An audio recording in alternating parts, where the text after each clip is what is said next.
네, 저는 펑크맘 지연 역의 배우 김보라입니다. 네, 대풍감을 연출한 김한라입니다. 만나서 반갑습니다. 저는 대풍감에서 이찬희 역을 연기한 김국이라고 합니다. 네, 안녕하세요. 대풍감에서 구재민 역을 맡은 유경수라고 합니다. 반갑습니다. 네, 안녕하세요. 대풍감에서 오연우 역할을 맡은 서혁준이라고 합니다. 안녕하세요. 내가 필요하면 전화 연출한 정입니다. 반갑습니다. 네, 내가 필요하면 전화해서 우희 역을 맡은 이우정입니다.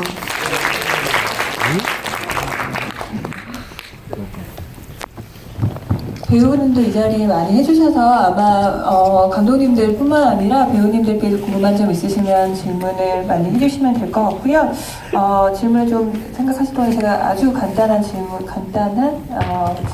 하나 드리고 관객분들께 마이크를 드리도록 하겠습니다. 우선 이 작품은 아마 아시는 분들도 계실 텐데 서울독립영화제에서 매년 진행하고 있는 독립영화 차기작 프로젝트 인디 트라이앵글 제작 지원으로 해서 만들어진 작품인데요. 올해 키워드는 이제 제가 독립이라고 얘기를 들었어요. 근데 새 작품을 이제 보시면서 아마 이제 이 독립이라고 하는 게 어떤 의미일까를 좀 많이 생각하게 됐던 것 같은데요. 뭐 한편에서는 이제 자립 같기도 하고, 뭐 이제 독립해서 살아야 되는 삶 같기도 하고, 또 어떤 면에서는 혼자 있다는 감각에는 이제 혼자 있는 상태 같기도 하고, 세 작품에서 이제 각각 좀 다르게 이 독립이라는 의미들을 해석하신 게 아닐까라는 생각이 들었어요. 그래서 처음에 이제 물론 이제 좀 굉장히 느슨한 형태의 어떤 독립을 제안을 드렸다고 말씀을 드렸어요. 근데 이제 처음에 이제 독립이라는 주제로 작품을 만들어 달라고 했을 때 어떤 것들을 조금 생각을 하셨고, 그리고 이제 그게 어떻게 작품 속에 녹여야겠다라고 좀 마음을 어떤 생각이 드셨는지 세 분 감독님들께 먼저 좀 질문 드리고 싶습니다. 네. 그 독립이라는 것에 대한 생각을 할 때요, 항상 독립적인 인물이 될 수 있을까, 독립적인 개체가 될 수 있을까라는 생각을 하게 됐거든요. 관계에 대한 생각을 평소에 많이 하게 되는데요. 저조차도 독립적인 어떤 주체자가 되고 싶은데, 생각을 해보면 저는 저희 집에서 그냥 아들 역할을 맡고 있거든요. 결국 가족이라는 울타리 안에서 과연 저희가 독립적인 존재가 될 수 있을까에 대한 생각으로부터 출발을 했습니다. 네, 영화의 시작은 그렇게 출발했습니다. 독립이라는 거를 저는 아직 집에서 독립을 안 해봤기 때문에 네, 그렇게 깊게 생각해 본 적은 없는데, 어떻게든 청춘이 이제 조금 지나고 나면 집에서 독립을 해야 되는 시기들이 오잖아요. 그 시기를 조금 더 이르게 맞은 친구들이 살면서 겪는 어떤 이야기들, 이런 것들을 좀 담아보고자 저는 거기서부터 시작했었던 것 같습니다. 네. 네, 독립 각자 어쨌든 각자의 삶을 살고 있는 두 방향성이 다른 두 명의 그 삶이, 누군가는 결혼을 하고 누구는 혼자 살고 있고, 그런 벌어지는 삶이라도 각자 독립한 삶을 살고 있다고 생각했고, 두 명이 만나는 순간에 저는 더 집중했던 것 같습니다. 네, 감사합니다. 그럼 질문이 있으시면 손을 들어주시면 마이크를 가져다 드리도록 하겠습니다. 네, 질문 있으신 분 계신가요? 네, 그러면 조금 더 얘기를 저희가 조금 더 나눠볼까요? 제가 잘 안 보여서 네, 저 뒤쪽에 마이크 좀 가져다 주시겠어요?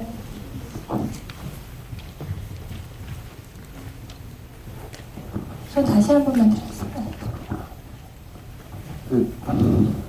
대풍감 감독님한테 여쭤보고 싶은데요. 대풍감을 보고 저는 이제 남자 감독님이 만들었다고 생각을 했어요. 남자들의 이야기를 이렇게 잘 보신 것 같아서. 근데 여성 감독님인 걸 보고 굉장히 의아했는데, 어떻게 이제 뭐 이야기는 그렇게 꾸려 나간다고 하지만 이제 남자들의 좀 멀어서 잘 안 보이는데 혹시 뭐 자제를 키우시는지 아니면은 남동생이 있는지 굉장히 잘 묘사하신 것 같아서 궁금해 여쭤보겠습니다. 네, 저 남동생이 있고요. 그냥 제가 제 이름이 한라인데 제 동생은 이름 백두예요. 그래서 제 동생이 이제 공대생인데 자기 이제 친구들이랑 놀고 이러면서 친구들도 집에 자주 놀러 오고 해서 많이 이렇게 봤고, 사실 저는 주변에 친구들이 여자 친구들보다 남자 친구들이 훨씬 많아가지고 애들 사이에서 끼워 놀다 보니까 약간 그런 것들 많이 보고 하지 않았나, 네, 그런 생각이 드네요. 네. 네, 혹시 또 질문 있으신 분 계신가요? 네, 저 뒤쪽에 마이크 좀 부탁드립니다.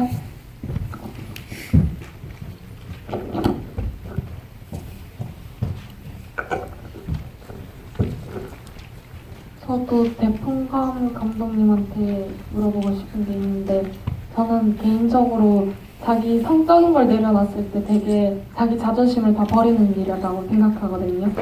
그래서 아까 이제 영화 속에서 누가 제일 불쌍한 놈인지 말하는 장면이 나왔었는데, 저는 자기가 하고 싶은 연기를 하기 위해서 자기 자존심을 내려놓은 그 연기하는 친구가 제일 불쌍하다고 생각했는데, 감독님은 어떤 사람을 제일 불쌍하다고 생각하시는지.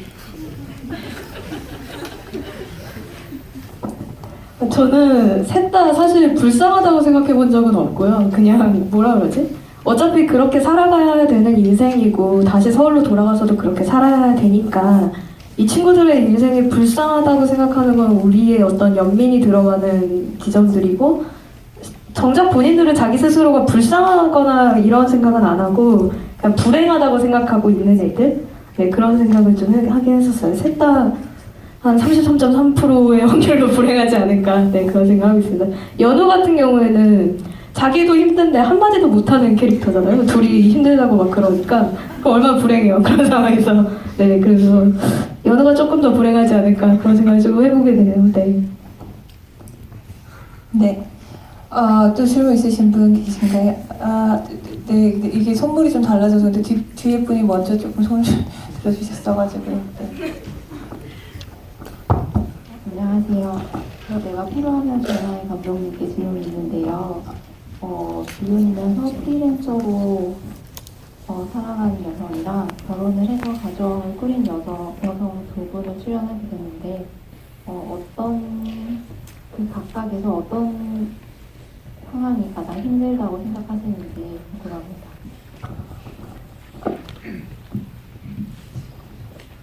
저도 둘 다 나름대로 엄청 힘들다고 생각하고요. 그 어떤 인물에 이입하느냐에 따라서 조금 다 다르게 느낄 것 같아요.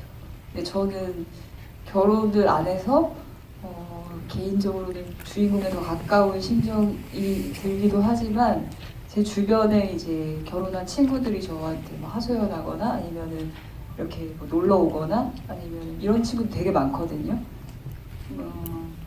그들 얘기를 들으면서 항상 미안한 게 제대로 100% 그 힘듦을 이해하지 못한다는 생각이 들어요. 그래서 잘은 모르지만 각자 그 인물 한 명 한 명은 100%로 자기 상황에서 힘들어하고 있을 것 같다는 생각을 합니다. 네, 감사합니다. 아까 앞쪽에서 들어주셨던 분, 네, 마이크 드릴게요. 네, 작품 다 재밌게 봤고요. 저는 내가 필요하면 전화해 감독님께 여쭤보고 싶은데요. 전 영화 보고 나서 여성주의 영화라는 느낌을 좀 받았어요. 결혼 여성과 비혼 여성에 대해서 좀 표현하신 부분도 있는 것 같고, 혹시 이 영화에 여성에 대한 어떤 시선을 넣었다면 그게 무엇인지 궁금하고, 또 감정 표출이 사회적으로 억압된 여성을 표현한 것인가에 대해서도 궁금합니다. 제가 잘 몰라요. 그 어려운 얘기들이 좀 일부러 넣으려고 한 건 아니고, 그냥 제가 살아가고 있는 이 세상에 대해서, 그리고 제가 살고 있는 삶, 주변의 삶에 대해서 조금 더 관찰하고 표현하고 싶어한, 솔직하게 하고 싶어한다의 정도의 이야기 이야기인 것 같고요. 그게 만약에 누군가한테는 여성주의거나 누군가한테는 약간 조금 더 리얼리스틱한 이야기로 들릴 수는 있겠지만 그런 이야기를 하고 싶은 뭐 강한 투사의 느낌으로 나서거나 이런 건 아니고 그냥 그렇게 담담하게 솔직하게 여자 둘이 나오는 재밌는 영화를 찍어보자. 이야기가 아주 크지 않아도 우리가 재밌는 거 보여줄 수 있는 영화였으면 좋겠다라고 생각해서 만들게 된 것 같습니다. 그 두 번째 질문에도 있었는데요. 그 감정 표현이 서툰 것이 사회적으로 억압된 것이었는지에 관한 질문이었던 것 같아요.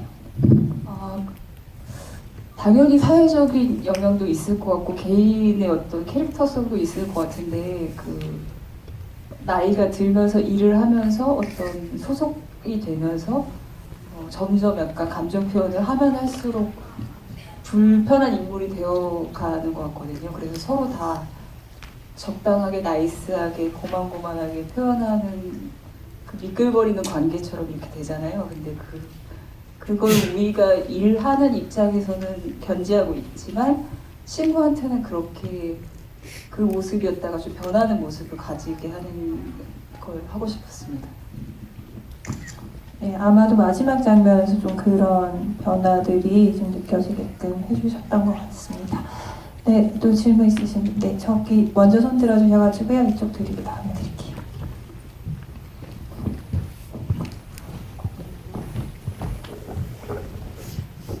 네, 안녕하세요. 돌아오는 길에 감독님께 궁금한 게 있는데요. 저도 거진 30이 다 돼가는 여자인데 담배를 피우는 걸 아직 엄마가 모르세요. 그래서 이제 동생이랑 오빠가 대화할 때 자기 담배 피는 거 비밀이라고 하면서 이거 엄마가 알면 숨 넘어가는데 너가 그전에도 무슨 말을 해서 엄마가 숨 넘어간 게 있다고 했잖아요.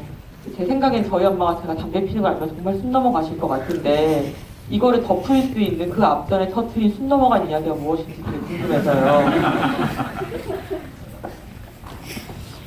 네, 뭐 그런 지점들은 관객분들이 본인의 경험을 바탕으로 메꿔주시기를 바라서 굳이 밝히는 거는 좀 더 재미없지 않을까 싶은데 그때 민규 배우가 있었다면 대답을 제대로 했을 텐데 아마도 어머니 아버지 부모님 사이에 어떤 일에 관여해서 지금 여기서 말했던 것 같은 그 똑똑한 척하는 그런 얘기이지 않았을까 싶습니다.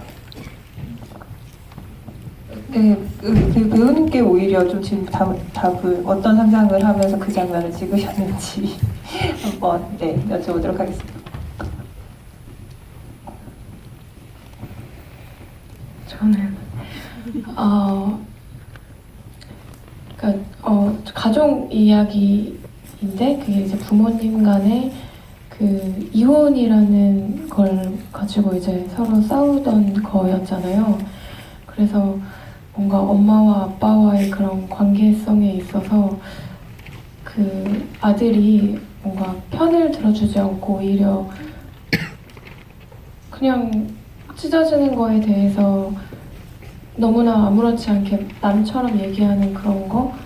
근데 저도 그때 당시에 감독님과 이야기를 했을 때 그냥 그렇게 어렴풋이만 부모님에 관련된 이야기인데 그거는 사실 너가 설정해도 상관없다고 하셔서 네, 저는 그냥 부모님에 관한 이야기라고 생각을 했습니다. 네. 네, 아까 저쪽에도 손 들어주셨던 분, 네.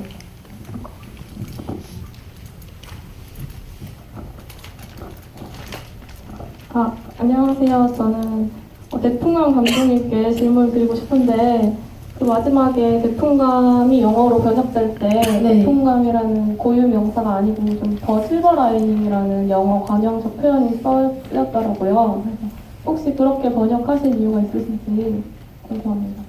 네. 일단은 새 친구가 나와서 저희가 촬영할 때 가만 보면 해가 걸려가지고 찍은 장면들이 되게 많은데요. 더 실버라이닝이라는 뜻이 구름을 뚫고 이렇게 일직선으로 나오는 햇빛을 뜻해요. 그래서 자기들은 자기들이 너무 힘들고 괴로운 상황인데도 불구하고 사실은 되게 아름다운 시간들을 보내고 있다는 걸 지금 당시에는 모르지만 한 40년 정도 이제 나이가 들고 써보면 이제 알 것 같다라는 생각으로 아이고 죄송해요. 네. 그런 생각으로 더 실버라인 여행이라는 제목을 지었고 약간 그게 대풍감이라는 뜻하고도 또 잘 어울리는 것 같아서 네 그렇게 짓게 됐습니다. 네. 네, 또 질문 있으신 분? 네, 저 뒤쪽에 마이크 좀 부탁드릴게요.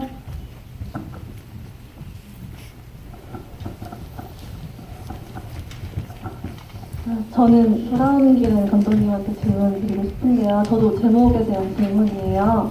영화의 전반적인 내용은 다 캠핑에서 있던 일을 중심으로 허용이고 있고 마지막에 잠깐 돌아오는 길에 엄마의 모습이 나오잖아요. 근데 영화 제목은 왜 상상수의 앞에 얘기가 아닌 마지막에 잠깐 나오는 돌아오는 길로 지으셨는지가 궁금해서 질문 드리려고 합니다. 네, 질문 감사합니다. 여러 가지 제목에 대한 아이디어가 나왔는데요. 저 곳은 실제로 해설 캠핑장이라는 캠핑장인데 해설 캠핑장으로 할까 뭐 이런 얘기도 했었어요. 근데 저는 이 영화가 이 하루 동안의 소동극으로 그치는 게 아니라 이 이후의 이야기로 확장되었으면 좋겠다라는 생각으로 영화를 만들었고요. 그래서 제목도 돌아오는 길에 이 가족들이 느꼈을 감정과 어머니가 창밖을 보면서 느꼈을 감정이 더 중요하다고 생각을 했습니다. 그래서 제목은 돌아오는 길엔이라고 점점점 그러고 지었습니다. 네, 그리고 뭐 저 역시도 이제 보통은 소동극으로 이런 장르에서는 이제 끝이 나기 마련인데 마지막에 어머니가 이 다른 그 딸과는 이제 뭐 이렇게 아주 많은 이야기를 하진 않지만 그 펑크맘을 보면서 이제 같이 이야기를 하면서 좀 엄마가 딸에 대해서 좀 느끼는 어떤 공감 혹은 좀 짠한 마음 이런 것들이 좀 느껴졌었던 것 같습니다. 또 질문 있으신 분 계신가요?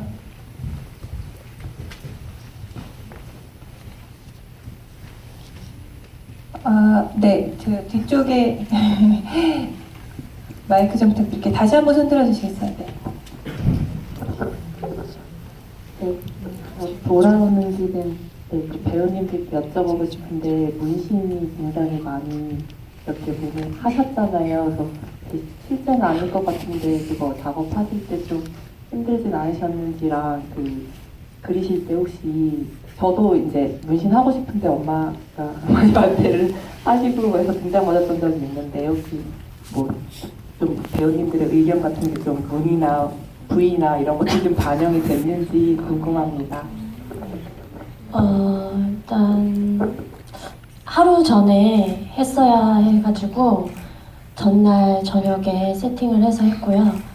그래서 뭐 힘든 점은 없었고 저보다는 성욱 배우님이 먼저 실험체로 쓰이셨어요. 그 다음에 제가 할 때는 굉장히 예쁘게 잘 돼서 아 되게 잘 됐다 예쁘다 이러면서 즐겁게 했고 또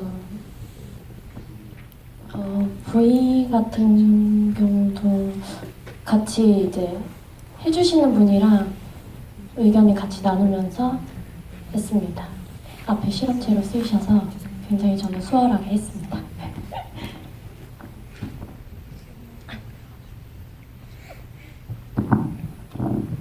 네, 또 질문 있으신 분 계신가요? 네, 이 앞쪽에 손 한 번 다시 들어가 주시겠어요?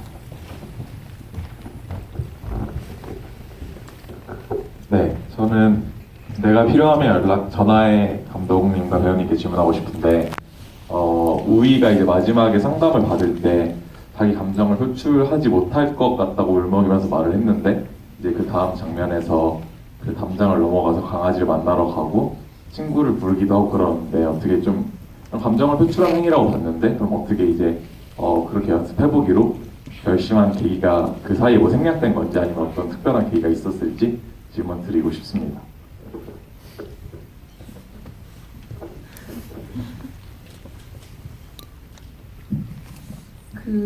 일단 상담소에 간 게 이 영신이 떠난 이후에 한 일주일 정도 후의 일이고 그 전에는 어떤 상태인지 자기 상태를 전혀 가늠하지 못했던 친구가 영신과의 관계를 통해서 일단 상담소에 갔다는 것만으로도 조금씩 움직였던 것 같고, 걔에 대해서 이야기를 하면서 사실은 자기 감정을 이야기하는 것도 단계적으로 움직이는 것 같거든요.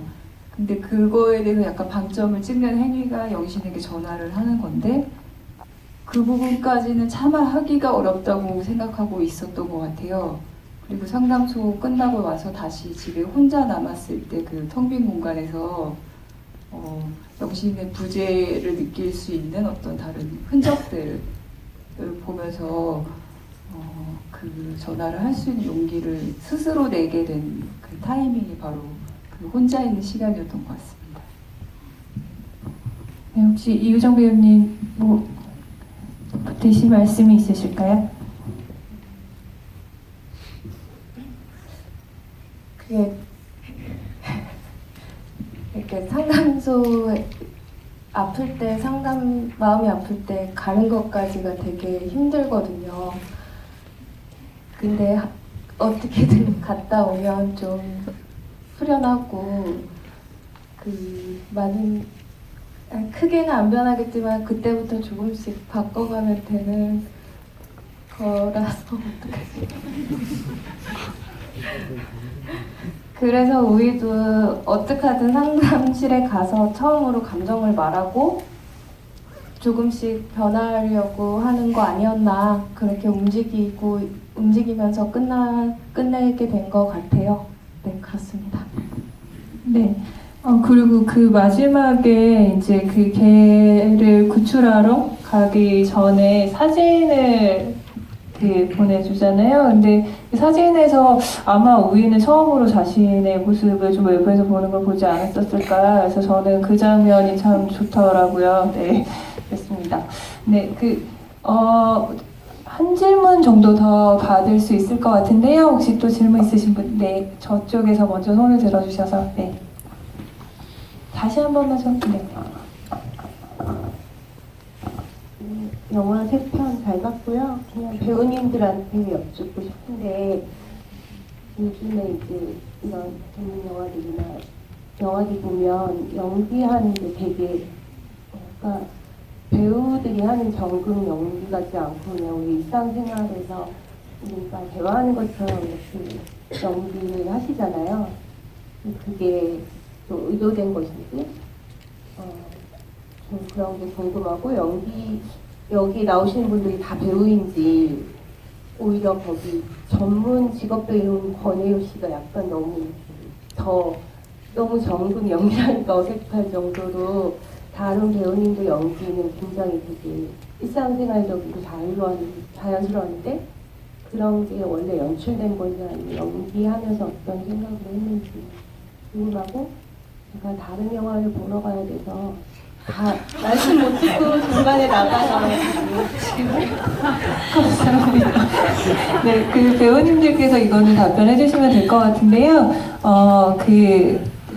그러니까 일상 연기에 관한 좀 이야기들을 해주셨는데, 그게 어떤 감독님들과의 어떤 소통이나 디렉팅이 있었는지, 혹은 이제 좀 어떤 식으로 본인의 연기 톤을 잡으셨는지 얘기 부탁드립니다.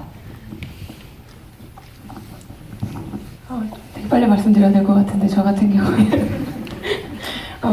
가능한 한 자연스럽게 하려고 마음을 먹었는데, 제 연기를 볼 때마다 너무 부자연스럽다는 생각이 매번 들어가지고, 사실 왜 저렇게 부자연스럽게 했을까라는 생각을 가지고 있어요. 뭐 디렉팅이 특별하게 있었던 것은 아니지만 지금 사실상 처음 보는, 우리는 다 알고 있는 대사를 사실 처음 말하는 것처럼 해야 하기 때문에, 어떻게 하면 가장 그 대사와 대사 사이를 메꿔서 이 말이 거짓말처럼 느껴지지 않게 하는가에 대한 고민을 가장 첫 번째로 저 같은 경우는 하고 있는 것 같습니다.